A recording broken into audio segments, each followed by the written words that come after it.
자, 다음 이슈로 좀 넘어가겠습니다. 5.18 헬기 사격 있었다. 법원의 판단입니다. 전두환 유죄다.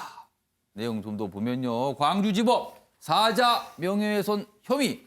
어제 선고 공판이 있었어요. 결과는 징역 8월에 집행유예 2년입니다. 법원은요.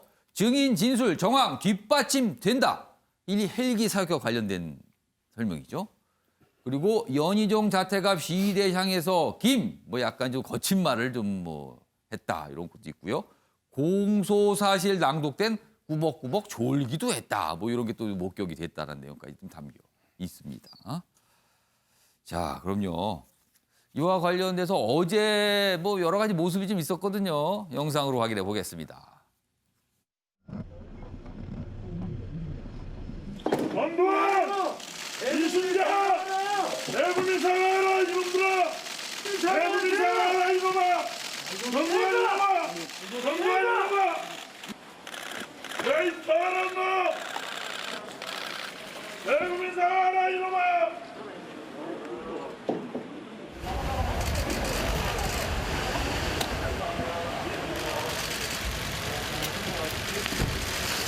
아직도 잘못을 인정하지 않습니까? 사과할 생각 없으십니까? 발포 명령 부인합니까? 사과할 생각 없습니까? 발포 명령 부인합니까? 5.18 책임 인정하지 않습니까? 사과 안 하실 겁니까?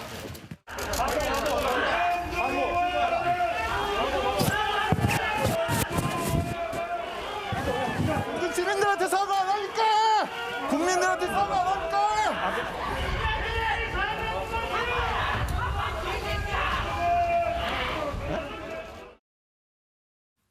자, 어제 재판에서 굉장히 주목받은 게 이제 헬기 사격 부분이거든요. 그 기사 하나 더 있습니다. 보시죠.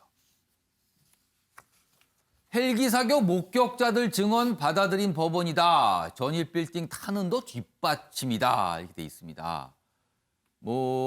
검찰이 제출한 증거 등 대부분 인용을 했다. 그리고 국민을 적으로 간주해 공격, 판결 이렇게 돼 있고요. 이런 내용이 좀 실려 있고요. 사격 없었다는 조종사들 주장엔 약간 몇 가지 근거를 들어서 이제 배척이 됐다. 이런 내용까지 실려 있습니다.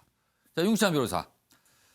헬기 사격 존재 여부가 이게 굉장히 큰 관심사였고 쟁점이었거든요. 근데 법원이 그걸 인정을 해줬습니다. 그런데 어제 법원의 설명을 들으면 헬기 사격 존재 자체만 판단을 했다. 이런 평가가 좀 있거든요. 이거는 어떻게 된 겁니까? 그러니까 그 사자명예훼손죄의 구성 요건이라는 것이 예. 허위 사실을 그 사실이 허위임에도 알면서도 공표해가지고 타인의 명예를 훼손했다는 거거든요. 그러니까 그 구성 요건에 한정된 것만 법원은 판단하게 돼 있습니다. 근데 이제 전두환 전 대통령이 그 혼돈의 시대라는 자서전에서 예. 회고록에서 보면 조비오 신부가 한 말이 사실은 사실과 다르고 헬기 사격이 없었다. 그래서 조비오 신부는 거짓말을 한 것이다. 그러니까 거짓말쟁이다. 거짓이다라고 얘기한 게 결국은 헬기 사격은 없었다라고 그렇죠. 얘기한 게 되는 거네요. 그러니까 헬기 사격이 있었느냐 없었느냐만 쟁점이 된 거예요. 그거하고 그다음에 허위 인식이 있었느냐. 예. 그 헬기 사격이 있다는 것을 알면서도 없었다고 거짓말했느냐. 여기까지가 이제 구성 요건이거든요.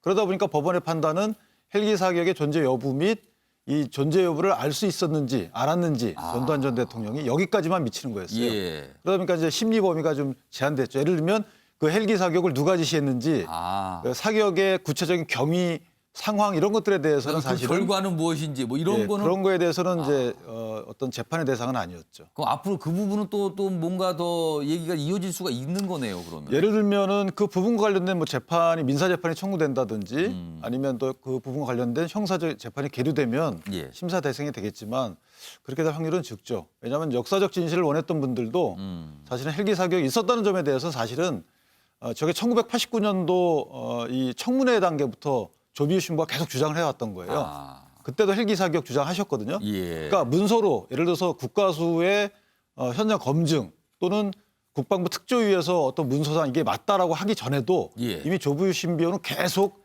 헬기 사격이 있었다고 일관되게 얘기해왔다. 얘기를 한 거군요. 그러니까 다시 말해서 공적인 확인 과정 없이도 일관되게 진술해왔기 때문에 그 이전부터 예. 재판부는 그 진술을 믿었던 것이고요. 그다음에 국가수의 감정 검증 결과가 있었고 예. 국방부 특조위에 또 있었다는 발표가 있었고 마지막으로 사실 이제 민사재판에서도 이미 7천만 원의 배상 판결을 받았어요. 예. 그렇기 때문에 예상됐던 거죠, 유죄는. 다만 이제 형량이 어떻게 나올지에 형량 대해서 부분은 징역 8월에 집행유예 2년이에요. 그러니까 이제 우리가 실형이라고 징역형이라고 평가를 하는데 예. 사실은 이게 사자 명예훼손죄에서 실형이 나오는 경우는 거의 없습니다. 아. 특히나 이 부분은 징역 8월 집행유예 2년이 작지 않은 형량인 것이 재판부가 이런 말을 합니다. 단순히 이게 실수한 것처럼 보이지 않고 예. 자신의 행동을 정당하기 위한 것으로 보인다. 아. 전두환 전 대통령에게. 음. 그 말은 뭐냐면 목적이 어느 정도 있었다. 일부러 이렇게 사실과 다른 말을 하는 특별한 이유가 있었다. 이 점이 불리한 양형 자료로 쓰였을 것 같아요. 그래서 조금 더 우리가 예상했던 것보다는 형량이 좀 더 나온 게 아닌가. 일반적인 법조인들이 예상했던 것보다는 그렇게 생각합니다. 근데 이 형량이 나오면서 어제 이제 이게 너무 좀 미약한 거 아니야? 뭐 이런 좀 반응. 결국은 이제 이게 실형이냐 아니냐의 예. 문제였거든요. 국민적 감정은 실형이 마땅하다라고 보는 분들도 있었고 예. 이렇기 때문에 근데 이제 법률적 관점에서 보면 이게 쭉 사례들이 있어 왔거든요. 그래서 이 사안의 특수성을 제외하면 이 구성 요건에 해당하는 양형 기준에 따르면 예. 형량이 가볍게 나온 건 아니에요. 배종원 교수께서는 어떻게 보셨어요? 어제 이 재판 결과. 뭐 당연한 거죠. 역시 이 역사의 법정, 진실의 법정에서는 공소시효가 없다. 그리고 반드시 정의가 승리한다. 저는 이제 이런 생각을 하게 됐는데요. 특히 이제 이 재판장이 이런 얘기를 했어요. 좀 이제는 좀 사죄를 좀 해봐라라는 그런 얘기를 했거든요. 예. 그렇지만 지금 전두환 전 대통령 같은 경우는 여전히 지금 매우 뻔뻔한 모습. 법정에서 계속 졸았잖아요. 이번만 좋은 게 아니고 3번이나 졸았는데 예. 이건 어떻게 보면은 뭐 법정을 무시하는 그런 행동이라고 볼 수밖에 없고요. 뭐 취재진 향해서 막말하고 이번에 또 시위대 통해서 막말했지 않습니까? 결국 이제 본인이 앞으로 사실 날이 얼마 남지 않은 것 같은데 제가 볼 때는 이 세상에 있을 때 유족들에게 또 피해자들에게 진심으로 사과를 하고 사죄를 하고 세상을 떠나는 것이 마땅한 도리가 아닌가 이런 생각이 좀 듭니다. 어제 참 주목을 받았던 재판이었습니다.